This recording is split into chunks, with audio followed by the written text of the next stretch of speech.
ଚରିତ୍ରରୁ ସମ୍ମାନ ନଦେଲେ ଆମକୁ ଅପମାନ ଲାଗିବ, ନାଟକ ପ୍ରତି ଅବମାନନା ଲାଗିବ, ରାଇଟର ଡିରେକ୍ଟର ମାନଙ୍କ ପ୍ରତି ଏଇଟା ଅବମାନନା ହେଇଯିବ।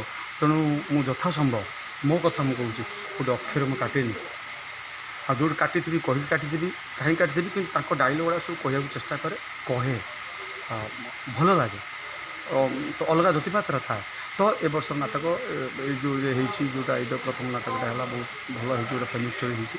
ଆପଣମାନେ ଯେଉଁ ଚାହୁଁଛନ୍ତି ମୋ ଯେଉଁ ଜିନିଷ ଦେଖିବା ପାଇଁ, ଯେଉଁ ଇଏ କରିବା ପାଇଁ, ପୁଣି ଥରେ 20 ବର୍ଷ ତଳର ବିନୋଦ ଫେରିଛି ପୁରା, ତାର କ୍ରେଜ୍ ମାରିବ 26-27ରେ ଇନ୍ଦ୍ରଭୁବନ, ସେଇ ଚରିତ୍ର ମାନେ ସେଇ ଆକ୍ସନ୍, ସେଇ ଦର୍ଶକ ପୁରା କହୁଥିଲେ, କଥା ହେଉଥିଲେ ବିନୋଦ ପୁଣି ଫେରିଛି 20 ବର୍ଷରେ, ପୁଣି ଦମଦାର ଦେଖେଇବେ ପେଣ୍ଡାଲରେ, କିଛି ନୂଆ ଜଲବା ଦେଖିବେ, ସେ ଜିନିଷ ଆକ୍ସନ୍ ଆଉ ଯେଉଁ ଷ୍ଟାଇଲ୍, ଯେଉଁ ଡାଇଲଗ୍, ନାଚ, ଯାହା ଆପଣମାନେ ମନ ଭିତରେ ରହିଛି, ଯାହା ଭାବିଛନ୍ତି ଦେଖିବି ବୋଲି ଯାଇକି, ସେ ନିଶ୍ଚୟ ଏଥିରେ ଛିଟା ପାଇବେ। ତ ପ୍ରଥମ ଯେଉଁ ସିନ୍ କଲେ ପୁରା ଲୋକ ଓଲଟା ଭାବିଥିଲେ, କିନ୍ତୁ ସେଟାକୁ ପୁରା ଲୋକ ସିନସର କରି ଦେଖାଉଛନ୍ତି, ଏଇଟା ମୁଁ ବି ନିଜେ ପାଗଳ ହେଇଗଲି, ମୁଁ କ'ଣ ନାଟକ ହେଉଛି ମୁଁ ଜାଣିପାରୁନି, ପୁଣି ଆପଣ ମାର୍ଜିତ କରି ଦେଖେଇଦେଲେ, ନା ଦର୍ଶକ ଦେବତା କ'ଣ କହିବେ? ହଁ, ଦର୍ଶକ ଦେବତା ବହୁତ ସେମାନେ ନମସ୍ୟ, ଆଉ ସେମାନଙ୍କ ଭଲ ପାଇବା ପାଇଁ ଆମେ ଯାତ୍ରା ଇଣ୍ଡଷ୍ଟ୍ରି ଅଛୁ। ମୁଁ ସବୁବେଳେ ତାଙ୍କୁ ହିଁ ଉତ୍ସରେ ରଖିଛି, କାହିଁକି ତାଙ୍କ ପାଇଁ ଯାତ୍ରା।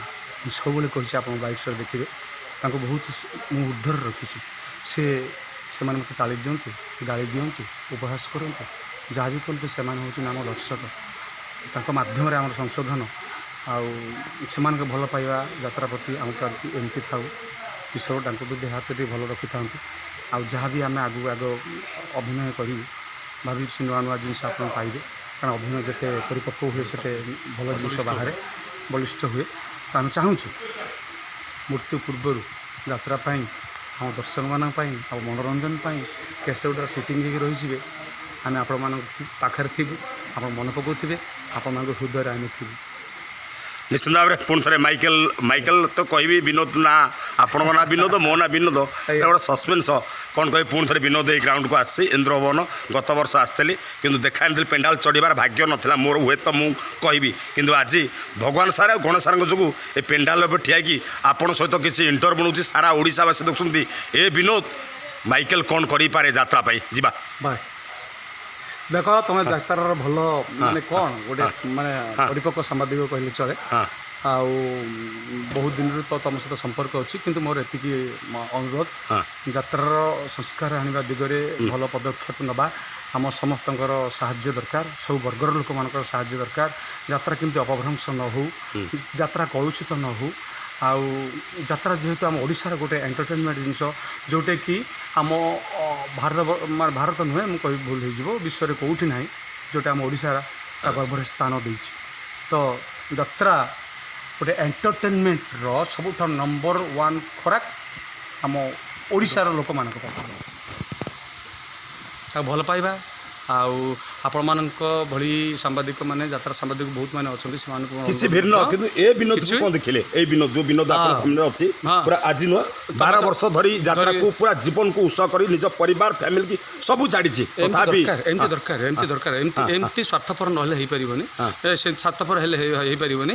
ତ ସ୍ୱାର୍ଥକୁ ବଳି ଦେଇକି ଆପଣମାନେ ଯେଉଁ, ଧର ମୁଁ ଆପଣଙ୍କ କଥା କହୁଛି, ଯାହା ସବୁ ଚାରିଆଡ଼େ ବୁଲୁଛନ୍ତି, ପ୍ରାୟ ସବୁଆଡ଼େ ମୁଁ ଦେଖୁଛି ମଧ୍ୟ, ମୁଁ ଏଇ ଫିଲ୍ଡରେ 4ଟି ନାଟକ ଦେଖିସାରିଲି ଅଲରେଡ଼ି, ଏବେ ଅବଦାନ ପ୍ରଶଂସନୀୟ, ବହୁତ ବହୁତ ଧନ୍ୟବାଦ।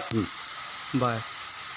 ପୁଣି ଥରେ ଭଗବାନ ସାର୍ ଯାହାଙ୍କର ନାଟକର ନିର୍ଦ୍ଦେଶନା ପ୍ରଥମ ଥର ଦେଇଛନ୍ତି, କ'ଣ ଅନୁଭୂତି? ସାର୍ ନାଟକ ଅନେକ କରିଥିବେ, କିନ୍ତୁ ଭଗବାନ ସାର୍ ଷ୍ଟିଲ୍ ନା ଜଣେ ଭଲ, ମାନେ ତାଙ୍କର ଯେଉଁ ସବୁ ନାଟକ ଆପଣ କରିଦେଲେ, ଆମେ ତ ନୂଆ ନୂଆ ସବୁ ଆମେ କ'ଣ ସୁଯୋଗ ଦେଉ, କାମ ବି କରୁ, କାହାକୁ ବି ମନା କରୁନା। ତ ସେମାନେ ତାଙ୍କ କତିରେ ବି କିଛି ଟ୍ୟାଲେଣ୍ଟ ଅଛି, ନୂଆ ଟ୍ୟାଲେଣ୍ଟ ଅଛି, ଆମର ଶିଖିବାର ଅଛି।